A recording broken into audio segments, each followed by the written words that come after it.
Hello hello hello hello नमस्कार दोस्तों, स्वागत है आप सभी का एक बार फिर से आपके अपने YouTube चैनल पर बिश्नोई स्टडी पर। तो चलिए, आज हमारा जो टॉपिक रहेगा वो रहेगा चौहानों का इतिहास। चौहान वंश का इतिहास के बारे में पढ़ेंगे। ठीक है, चौहानों को इतिहास के बारे में पढ़ेंगे। ठीक है, सबसे पहले चौहानों की उत्पत्ति कैसे हुई तो उसके बारे में थोड़ी हम चर्चा कर लेते हैं। ठीक है, देखिए, चौहानों की उत्पत्ति एक सिद्धांत है। अग्निवंश का सिद्धांत कहता है कि यह सिद्धांत चंद्रवरदाई ने अपनी पुस्तक पृथ्वीराज, देखिए चंद्रवरदाई पृथ्वीराज राठौर में ने ये पुस्तक लिखी थी। इसके अनुसार ऋषि वशिष्ठ के आबू पर्वत के यज्ञ से 4 जातियाँ उत्पन्न हुई है, और उसमें सबसे पहले हैं चौहान, चालुक्य, परमार और प्रतिहार। ठीक है, ये अपन को 4 जातियाँ याद रखनी है। और ये किस मतलब ग्रंथ में है तो वो है चंद्रवरदाई द्वारा रचित पृथ्वीराज रासो के ग्रंथ में। ठीक है। और क्या है कि मोहनोत नैणसी का सिद्धांत क्या है, मोहनोत नैणसी क्या कहते हैं इसके बारे में, जो चौहानों की वंश की उत्पत्ति कैसे हुई तो मोहनोत नैणसी। ठीक है, मोहनोत नैणसी सूर्यमल मिश्र ने इस सिद्धांत का समर्थन किया। जो ये ऊपर पृथ्वीराज राठौर का जो सिद्धांत था कि इसमें जो 4 जातियां सबसे पहले आई वो कौन कौन सी, एक बार फिर से हम देख लेते हैं। चौहान, चालुक्य, परमार और प्रतिहार। इसने मोहनोत नैणसी और सूर्यमल मिश्र ने कि ये भाई सही बात है, इसका क्या किया, समर्थन किया। ठीक है, और नंबर 2 अगर हम बात करें तो विदेशी जो लेखक थे जेम्स टॉड और विलियम क्रूक। ठीक है, उन्होंने भी कहा ये मतलब सहमत थे। और सूर्यवंशी जैसे कि गौरी शंकर हीराचंद ओझा और चंद्रवंशी हांसी शिलालेख हरियाणा। ठीक है, और नंबर 5 हैं वत्स्य गोत्रीय ब्राह्मण बिजोलिया शिलालेख। ठीक है, ये अलग। अब हम बात करते हैं कि बिजोलिया शिलालेख में क्या है, चौहान वंशों के बारे में क्या लिखा गया है और इसका निर्माण कैसे हुआ। देखिए, बिजोलिया शिलालेख ये कब मिलता है, 1170 ईस्वी में मिलता है और पार्श्वनाथ मंदिर के पास स्थित है। और इसके लेखक हैं वो है गुणभद्र। ठीक है, और इसके अनुसार जो चौहान राजा वासुदेव ने सांभर झील का निर्माण करवाया था, और राजस्थान के विभिन्न नगरों के प्राचीन नाम का पता चलते। देखिए, राजस्थान की जितने भी नगर है उसका जो प्राचीन नाम का पता चलता है तो वो कौन सा शिलालेख में चलता है, बिजोलिया शिलालेख। ठीक है, यह कहाँ पर है, पार्श्वनाथ मंदिर के पास स्थित है, और इसके लेखक हैं गुणभद्र सिंह। ठीक है, इतना आपको याद रखना है। और अब इसकी उत्पत्ति कैसे हुई।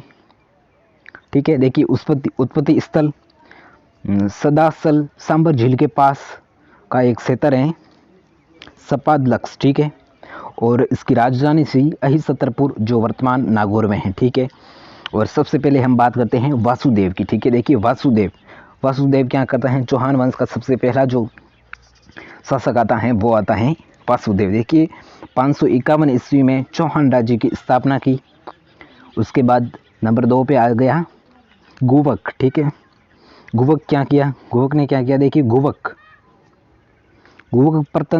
प्रथम स्वतंत्र राजा चौहान राजा था जो अपने आप को स्वतंत्र मानता था। और चौहान पहले प्रतिहारों के सामंत थे। ठीक है, मतलब प्रतिहारों के अधीन है वो कार्यरत करते थे। ठीक है, उनके अधीन थे। और गुवक ने प्रतिहारों की अधीनता मानने से मना कर दिया। तो ये अपना जो गुवक है इसने किया कि हमें प्रतिहार वंश की उसकी जो अधीनता नहीं मानी। ठीक है, ये अपने आप को मतलब अलग ही स्वतंत्र राजा समझने लगा। ठीक है, और बाद में आता है नंबर 3 पर आता है चंद्रवरदाई। ठीक है, देखिए, चंद्रवरदाई क्या करता है, चंद्रवरदाई रानी आत्मप्रभा और रुद्राणी, ठीक है, पुष्कर झील में भगवान शिव की पूजा करती थी, और ये यौगिक क्रिया में निपुण महिला थी। ठीक है, ये एक महिला का नाम रानी है। ठीक है, आत्मप्रभा रुद्राणी। देखिए, ये हस्तलिखित नोट से संपूर्ण इतिहास का आपको मिलेगा, हस्तलिखित बिल्कुल फ्री में मिलेगा। ठीक है, बस वीडियो के अंत तक आप ज़रूर बने रहिए। ठीक है, बाद में मैं बताऊंगा, वीडियो के लास्ट में बताऊंगा कि ये आपको नोट्स कहाँ पर मिलेगा। ठीक है,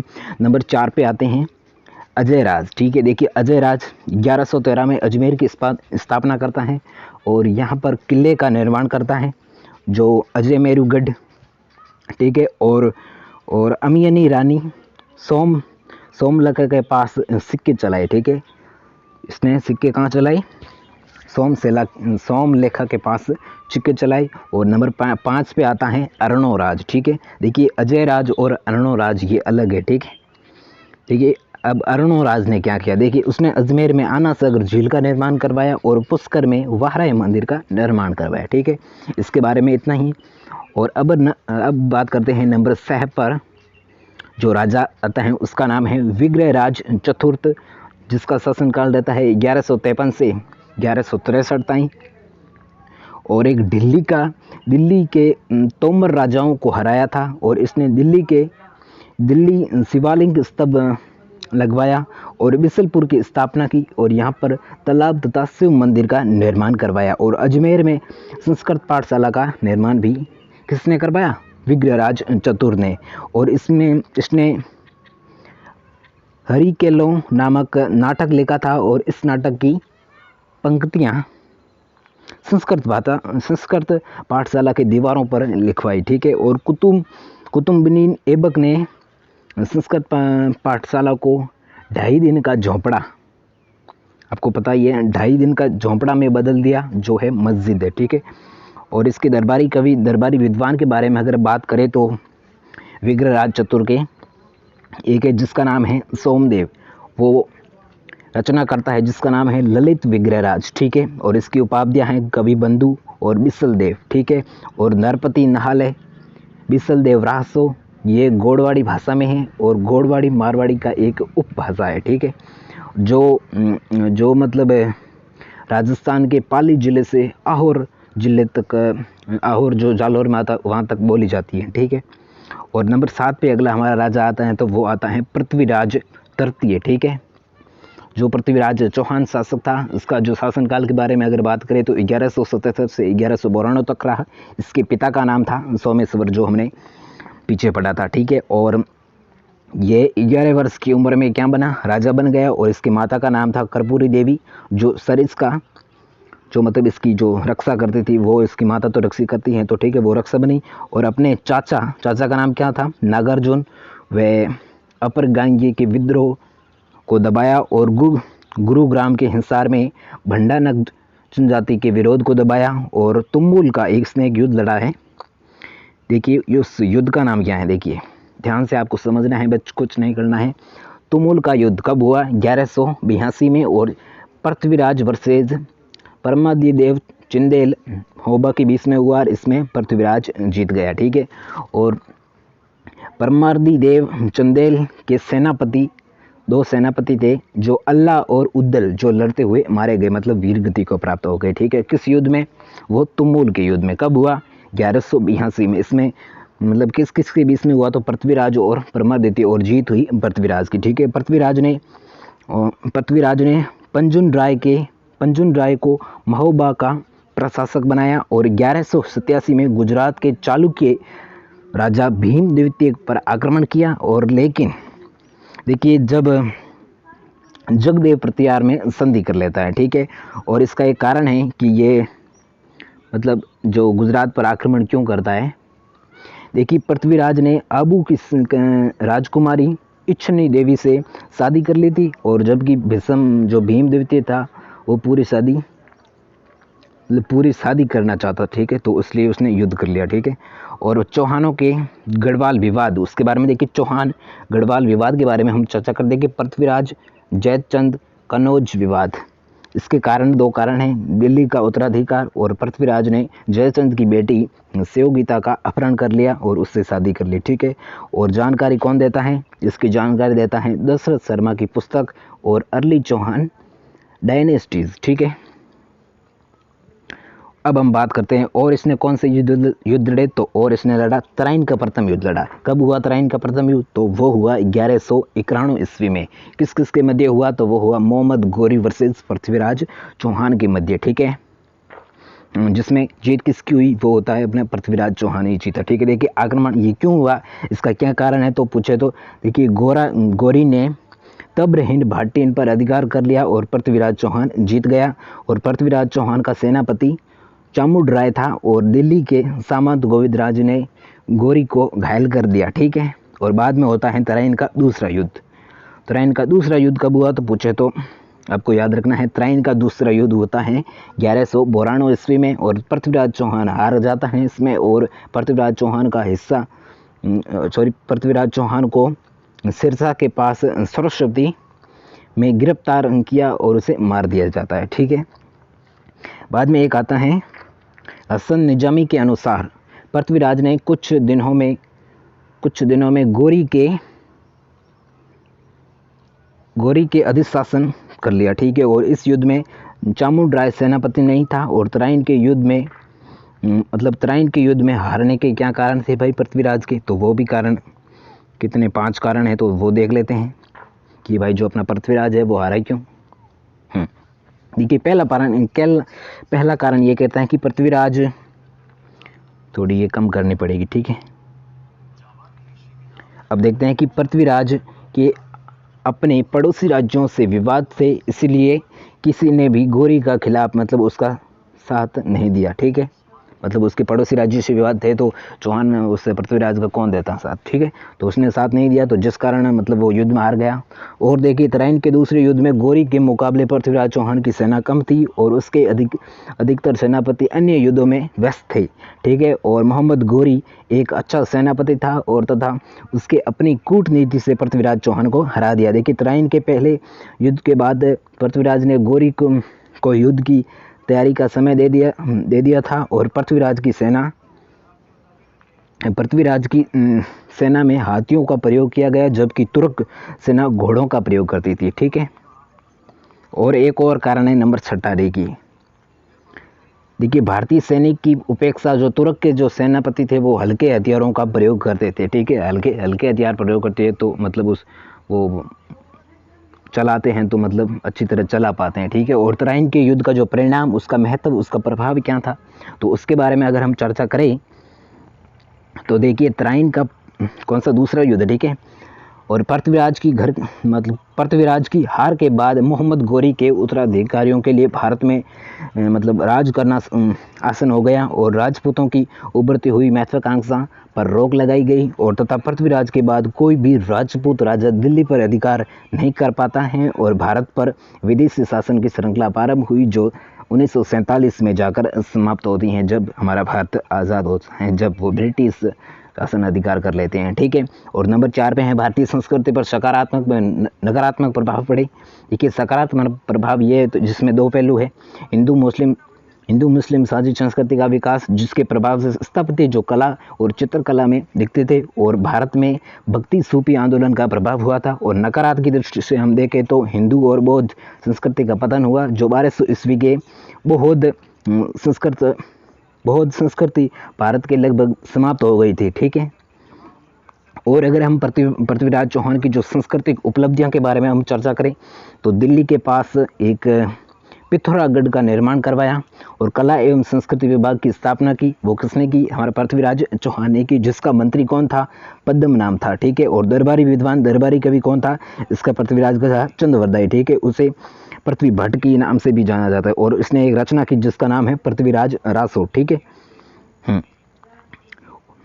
और इसके अगर जो दरबारी कवि के बारे में बात करें तो दूसरा आता है जयानक वो करता है पृथ्वीराज विजय की रचना, और विद्यागौड़ वो किसी की भी रचना नहीं करता, और वागीश्वर, जनार्दन और विश्वरूप। ठीक है, इसकी उपलब्धियों के बारे में बात करें तो राय पिथौरा और दलपुतल के नाम से इसे जाना जाता है पृथ्वीराज को। और प्रमुख मंत्री की अगर हम बात करें तो प्रमुख मंत्री हैं भुवनमल और कैमास। ठीक है, पृथ्वीराज चौहान का मूल्यांकन की अगर हम देखें तो देखिए काफ़ी वर्णन मिलता है, हम पढ़ लेंगे, थोड़ा सा मतलब टाइम जाएगा। ठीक है, देखिए उसके मूल्यांकन के बारे में अगर हम बात करें तो पृथ्वीराज चौहान पर अपरिपक्व सेनापति और दूरदर्शी राजनेता होने के आरोप लगाया जाता है, लेकिन ये आरोप गलत हैं। ठीक है, और वह तराइन के दूसरे युद्ध से पहले ही किसी भी युद्ध में पराजित नहीं हुए और इसलिए उसे उपरिपक्व सेनापति नहीं कहा जा सकता। ठीक है, और पृथ्वीराज चौहान ने अपने युग की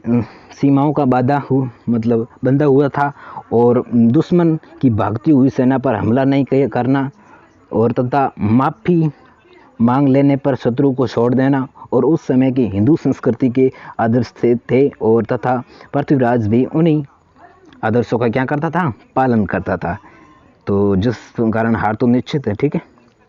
और हालांकि उसकी हार ने भारत के गुलामी का मार्ग खोल दिया था, लेकिन फिर भी मध्यकालीन इतिहास से में उसके महत्व से इनकार नहीं किया जा सकता है, ठीक है। अब हम बात करते हैं कि रणथंभौर के चौहान। रणथंभौर, देखिए इसमें पहला आता है गोविंदराज, ठीक है। गोविंदराज पृथ्वीराज चौहान का बेटा था, ठीक है। और 1194 में रणथंभौर में चौहान राज्य की स्थापना करता है, तो वो कौन करता है? गोविंदराज, ठीक है। और उसके बाद में आता है अमीर का शासनकाल के बारे में अगर बात करें तो 1282 से 1301 तक रहता है, ठीक है। और अमीर क्या करता है? देखिए अमीर चित्तौड़ पर समर सिंह, और एमपी में, मध्य प्रदेश में धार भोज, और यूपी उत्तर प्रदेश में भीमरस अर्जुन, इन्हें अमीर ने हराया था, ठीक है। और 1292 में जलालुद्दीन खिलजी के आक्रमण को विफल किया, और अलाउद्दीन खिलजी का आक्रमण 1301 में हुआ। उसका कारण क्या था, हम पढ़ लेते हैं। देखिए अमीर ने अलाउद्दीन खिलजी के विद्रोह में मुहम्मद बे केहबू को शरण दी थी। और अलाउद्दीन खिलजी के सेनापति कौन कौन से? देखिए उल्लुक खान और अल्लफ खान और एक था नुसरत खान, ठीक है, जो इस युद्ध में मारे गए। किस युद्ध में मारे गए? ठीक है, वो अलाउद्दीन खिलजी ने आक्रमण किया था, ठीक है। और हमीर के सेनापति की अगर हम बात करें तो देखिए हमीर के सेनापति कौन कौन से? एक था धर्म सिंह और एक था भीम सिंह, ठीक है। देखिए रतिपाल व रणमल ने हमीर ने विश्व घात किया। और रणथंभौर का शाखा किसे कहा जाता है? हमीर को कहा जाता है। और 1101 में देखिए रानी रंगदेवी ने जौहर किया, ठीक है। और ये राजस्थान का पहला शाखा हुआ, वो ठीक है कब हुआ? 1301 में, और उसका रणथंभौर शाखा हुआ, ठीक है।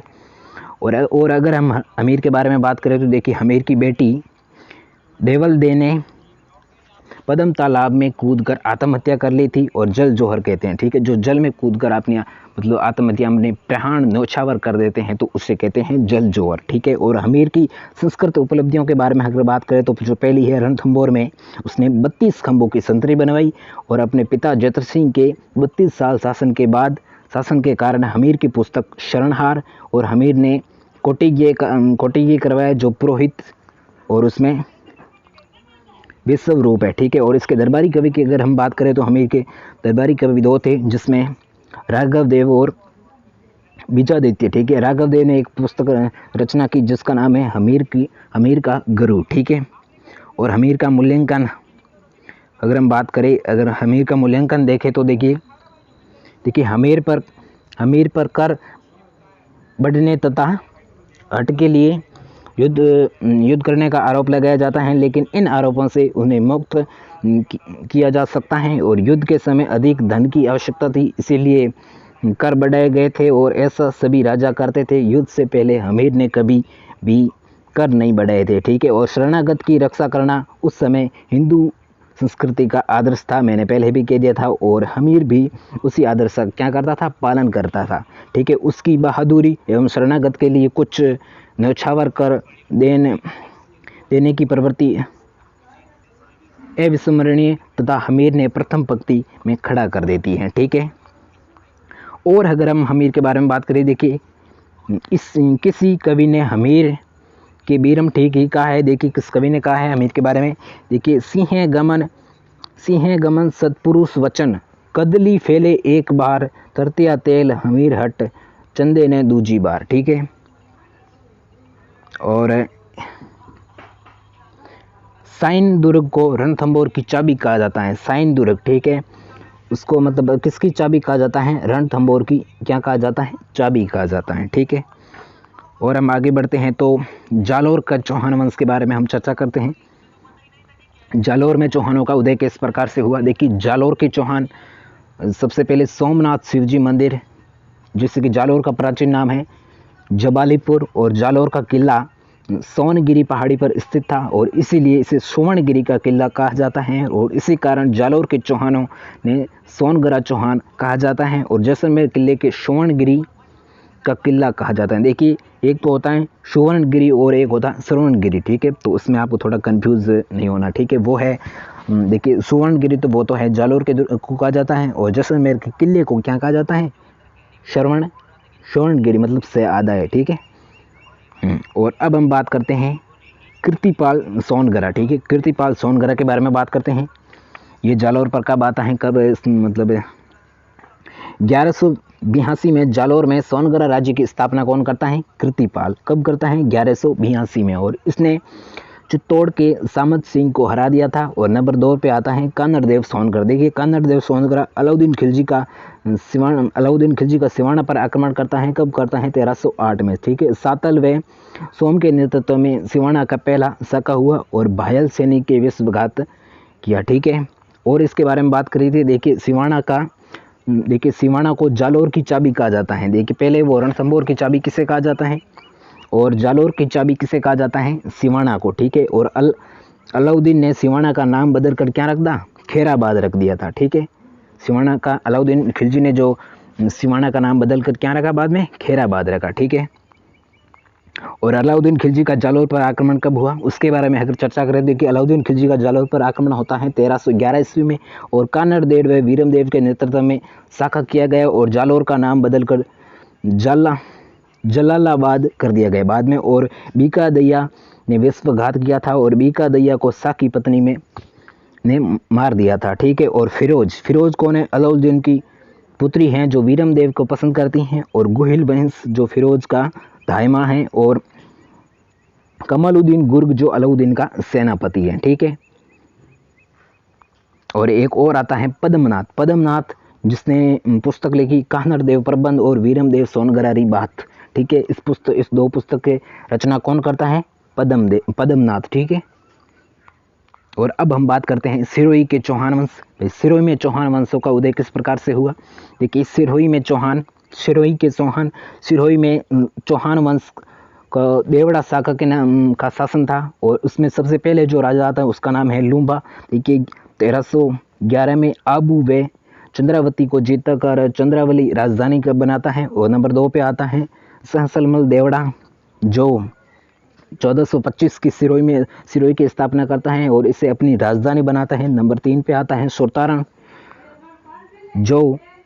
जो उल्दानी का युद्ध 1583 सुल्तान वर्सेस अकबर, जिसमें बीकानेर के राय सिंह तथा प्रताप का छोटा भाई था, ठीक है। और जगमाल अकबर की तरफ से लड़ते हैं। और दुर्स आडा ने बुक लिखी जिसका नाम है राव सुरतारण रिकवित। और नंबर 4 पे आता है शिव सिंह। इसने मतलब 1823 में अंग्रेजों को संधि कर लेता है और अंग्रेजों से संधि करने वाले अंतिम रियासत थी वो थी सिरोही, ठीक है। अब हम बात करते हैं बूंदी के बारे में कि बूंदी जिले में जो चौहान वंशों का उदय किस प्रकार से होता है। देखिए बूंदी में चौहान वंश की हाड़ा शाखा का शासन करता है। और पहले बूंदी पर मेणा राजाओं का अधिकार था। और बूंदा मेणा के कारण बूंदी कहा जाता है। देखिए बूंदा में मेणा रहती पहले मतलब बूंदा था और उसकी मेणा के कारण बूंदी कहा जाता था। और रणकपुर अभिलेख में बूंदी नाम का वर्दावती है, ठीक है। और सबसे पहले जो राजा आता है वो शासन करता है वो है देवा। देखिए देवा 1241 में जैता मेणा को हराकर बूंदी में हाड़ा राज्य की स्थापना करता है। और बाद आता है जैतर सिंह जो कोटा को जीतकर बूंदी राज्य को मिला लेता है। और बाद में आता है बरह सिंह नंबर 3 पे। और 1354 में बूंदी में तारागढ़ किले का निर्माण कौन करता है, वो बरह सिंह करता है। और बाद में आता है नंबर 4 पे सुरजन जो 1569 में अकबर की अधीनता स्वीकार कर लेता है। और आमेर के राजा भगवत दास को मुख्य भूमिका थी। और बाद में आती हैं द्वारिका में रणछोड़ मंदिर का निर्माण किसने करवाया, सुरजन ने करवाया, ठीक है। और सुरजन के दरबारी विद्वान के बारे में बात करें तो एक था चंद्रशेखर, उसने 2 पुस्तक लिखी, सुरजन चरित और हमीर हट, ठीक है। और नंबर 5 पे आता है बुद्ध सिंह की एक पुस्तक है जिसका नाम है निहतरंग, ठीक है। और इसके 2 बेटे दलेल सिंह और उमेद सिंह के उत्तराधिकार संघर्ष हुआ। और सवाई जय सिंह जो आमेर के दलेल सिंह का मराठों का उमेद सिंह के साथ आता है, ठीक है।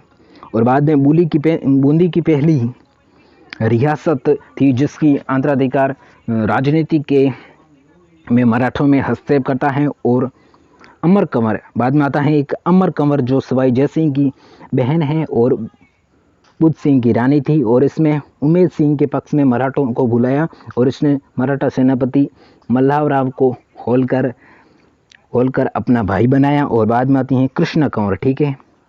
कृष्ण कंवर कौन है, देखिए सवाई जय सिंह की बेटी है और दहलल सिंह की रानी है। और बाद में आता है विष्णु सिंह कौन है, देखिए विष्णु सिंह जो 1818 में अंग्रेजों से संधि कर लेता है, ठीक है।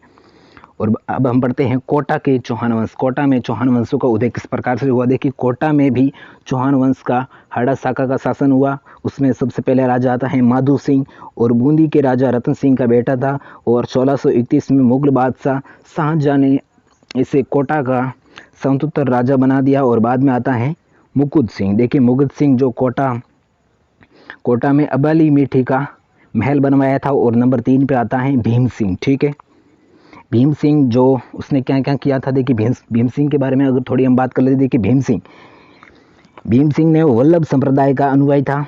वल्लभ संप्रदाय का अनुयायी कौन था? भीम सिंह। और कोटा का नाम बदलकर इसने क्या रखा? नंदगाम कर दिया था। और 12 में सांवरिया जी का मंदिर किसने बनवाया? भीम सिंह ने बनवाया। और मुगल बादशाह फर्रुखसिंह ने कहने के बाद बूंदी पर आक्रमण किया और बूंदी राजा बुद्ध सिंह को हराया तथा बूंदी का नाम बदलकर क्या रख दिया? फर्रुखाबाद रख दिया। ठीक है, और नंबर 4 पे आता है उम्मेद सिंह। ठीक है, उम्मेद सिंह के बारे में अगर हम बात करें तो 1817 में अंग्रेजों से संधि कर लेता है। और संधि की शर्तें क्या होती? उसमें शर्तें होते हैं कि उम्मेद सिंह व उसके वंशज को कोटा के राजा बने रहेंगे, और जालिम सिंह झाला उसके पास वंशज कोटा के दीवान बने रहेंगे, तथा कोटा की सभी शक्तियां का दीवान के पास रहेगी, उनके पास रहेगी। और वो संधि कर लेता है पुर्रुक संधि। ठीक है, पुर्रुक संधि में ये जो शर्तें रखी गई, ठीक है, संधि का नाम है। और नंबर 5 पे आता है किशोर सिंह द्वितीय। देखिए, वो एक युद्ध लड़ता है, मांगरोल का युद्ध जो होता है कब होता है? 1821 में होता है। और किशोर सिंह द्वितीय वर्सेस उसके सामने होता है जलीम खान सिंह झाला। ठीक है, और जिसमें जीत लगभग किसकी होती है? जेम्स टॉड ने इस युद्ध में जो जलीम खां का साथ दिया। ठीक है, तो जीत भी इसी की होती है। ठीक है, अब हम बात करते हैं झालावाड़ जिले का इतिहास की।